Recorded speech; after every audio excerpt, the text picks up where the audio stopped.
الحمدللہ ولیہ والصلاۃ علی نبیہ اما بعد فاعوذ باللہ من الشیطان الرجیم بسم اللہ الرحمن الرحیم۔ انجینئر جیلمی نے قرآن پاک کی ایک آیت یہ تاثر دیتے ہوئے پڑھی کہ اگر یہ قرآن پاک کی آیت بھرے مجمع میں پڑھی جائے، دوست احباب میں پڑھی جائے، اس کی ٹرانسلیشن کی جائے تو ممکنہ طور پہ آپ کو ایک شدید قسم کے رد عمل کا سامنا کرنا پڑ سکتا ہے۔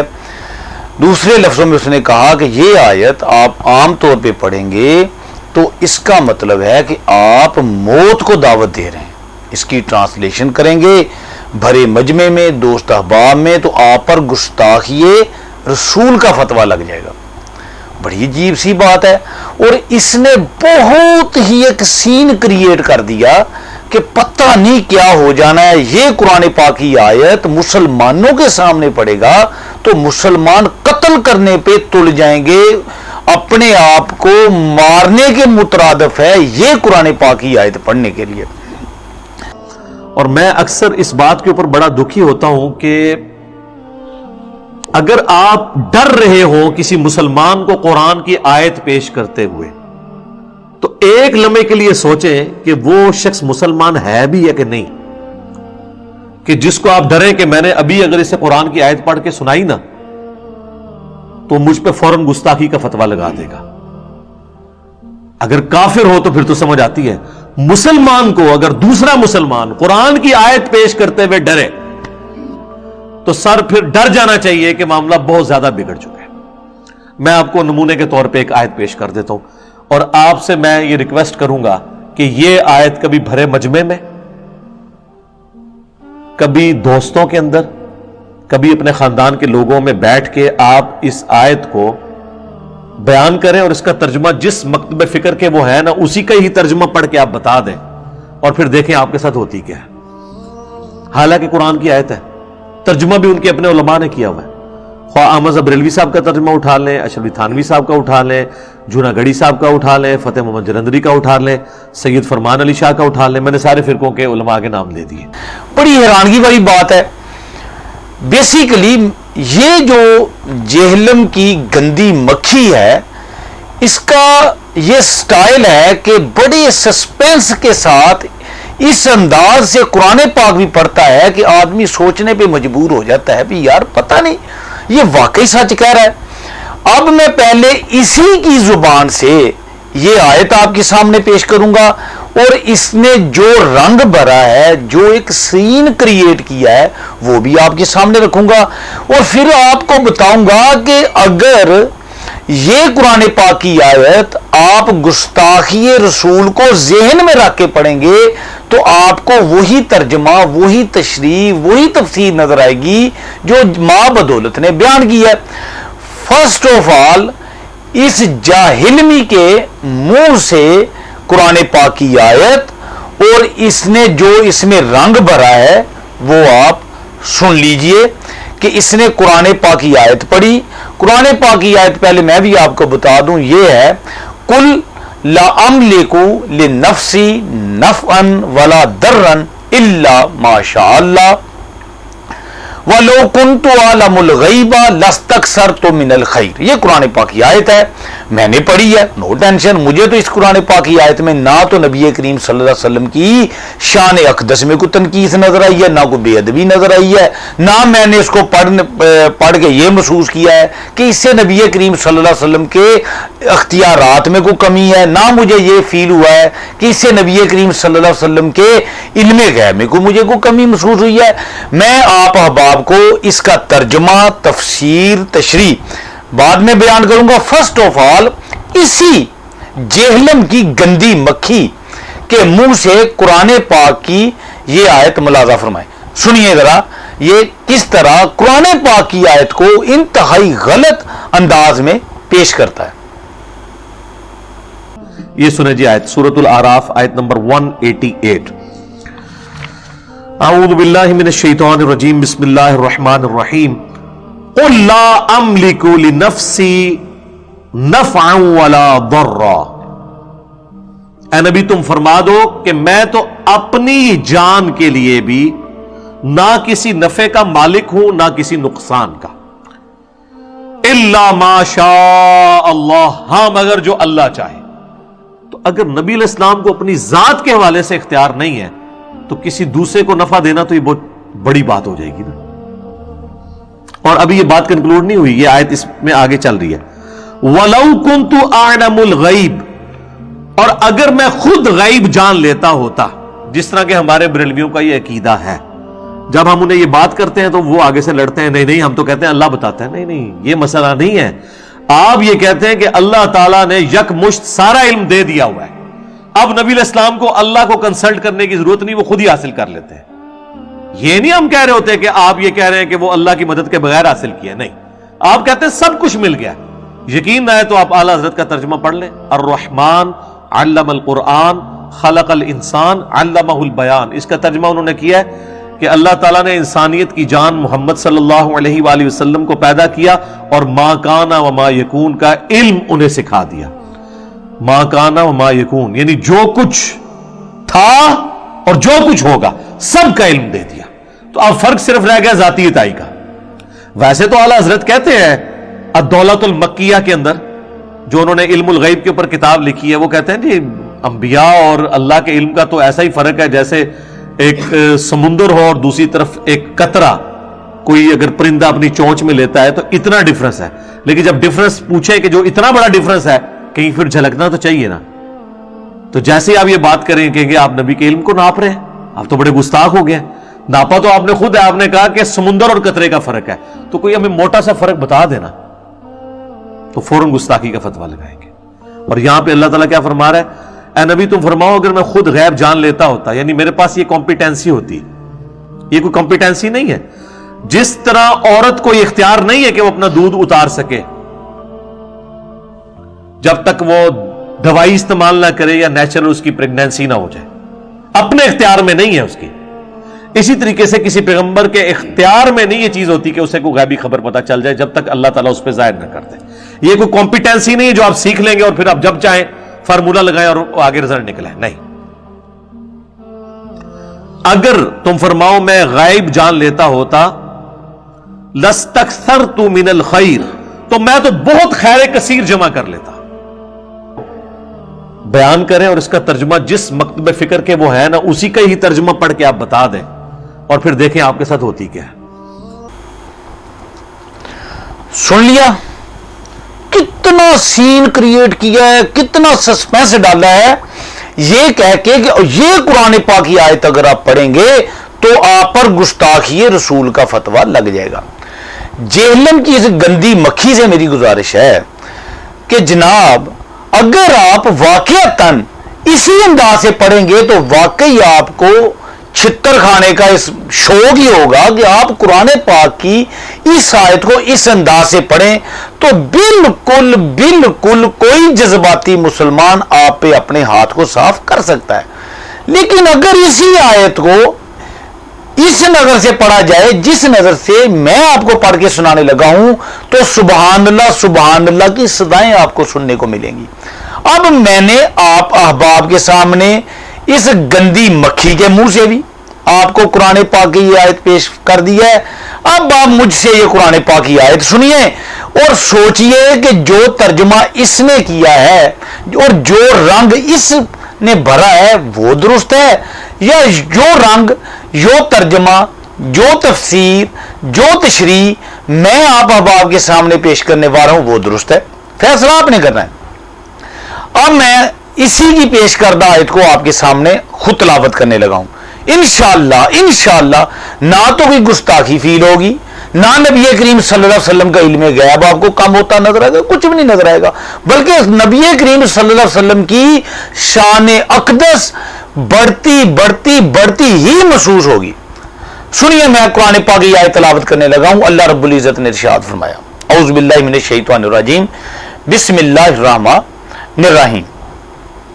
قل، اے نبی فرما دیجئے، لَأَمْلِكُ لِلنَّفْسِ، میں اپنے نفس کا بھی مالک نہیں ہوں. اس نے بھی ترجمہ کیا خود مالک نہیں. بالکل نبی کریم صلی اللہ علیہ وسلم بذات خود از خود اللہ کی عطا کے بغیر اپنے نفس کے مالک نہیں ہے.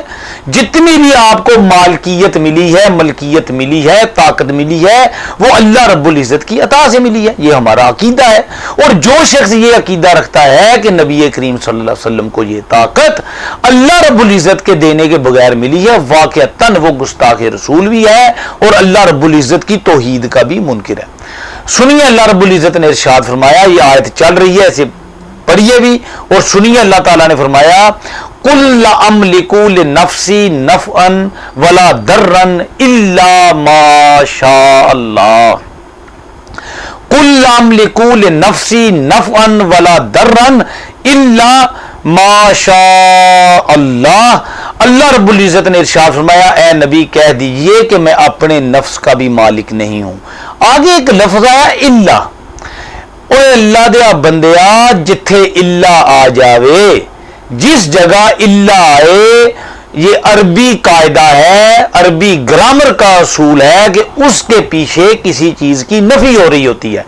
جیسے لا الہ، لا الہ کوئی معبود نہیں ہے، اللہ یعنی پیچھے نفی ہے، آگے لفظ اللہ آ گیا اور اللہ کے آگے اللہ رب العزت نے فرمایا الا اللہ، ہاں معبود ہے مگر اللہ تعالی.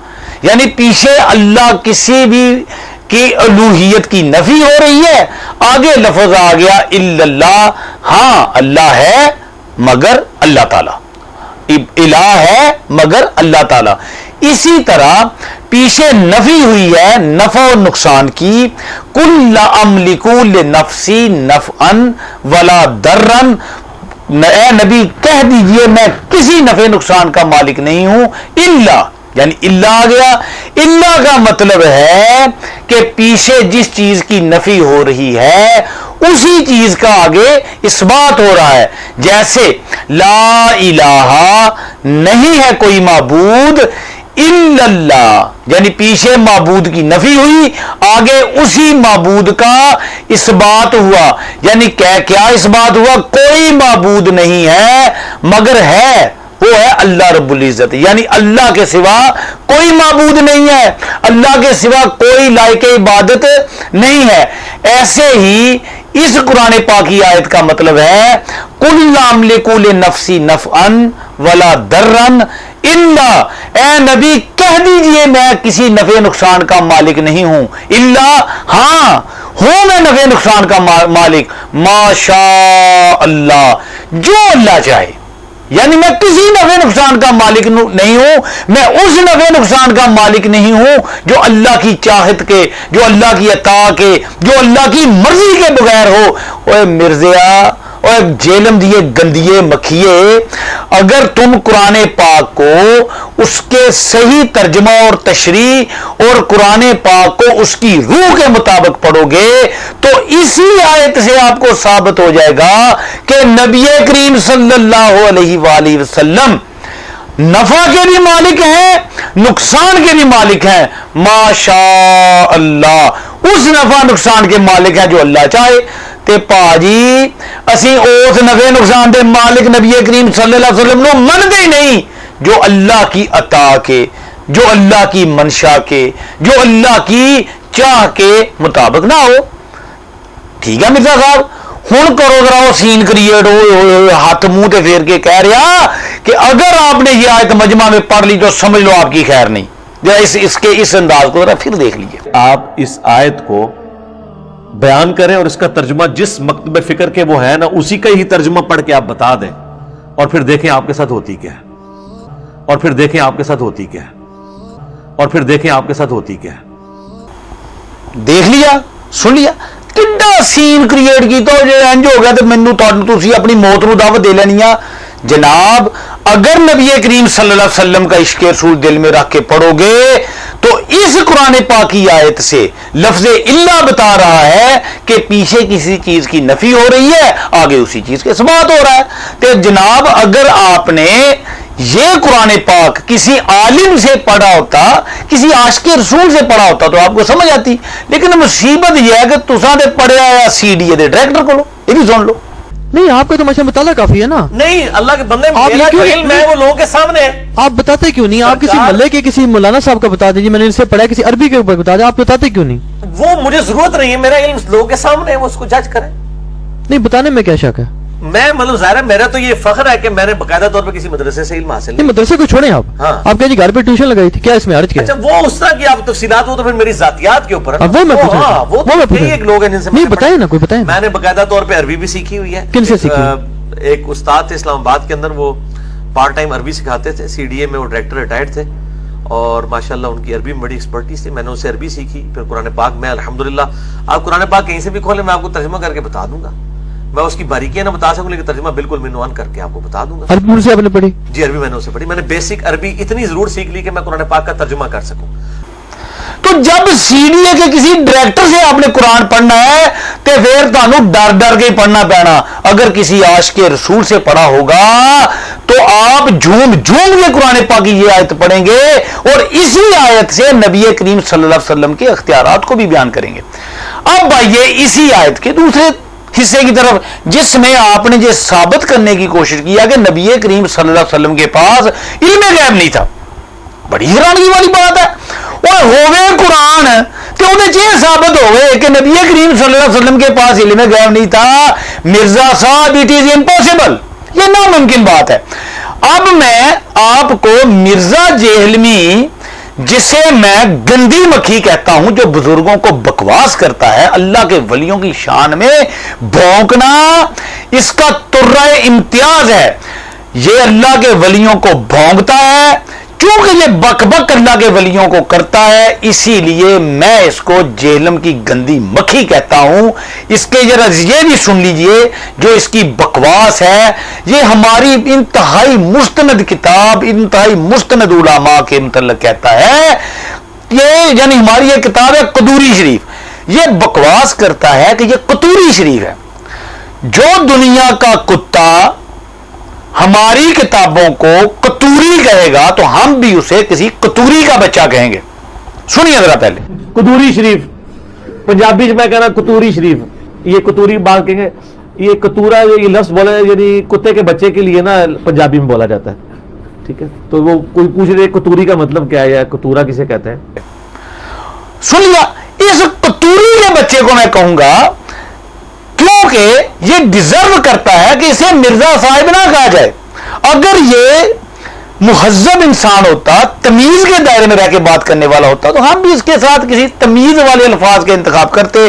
چونکہ اسے الفاظ ہی اس طرح کے سمجھ آتے ہیں جو ہمارے بزرگوں کی باتوں کو بونگیاں کہتا ہے. یہ بھی سن لیجئے.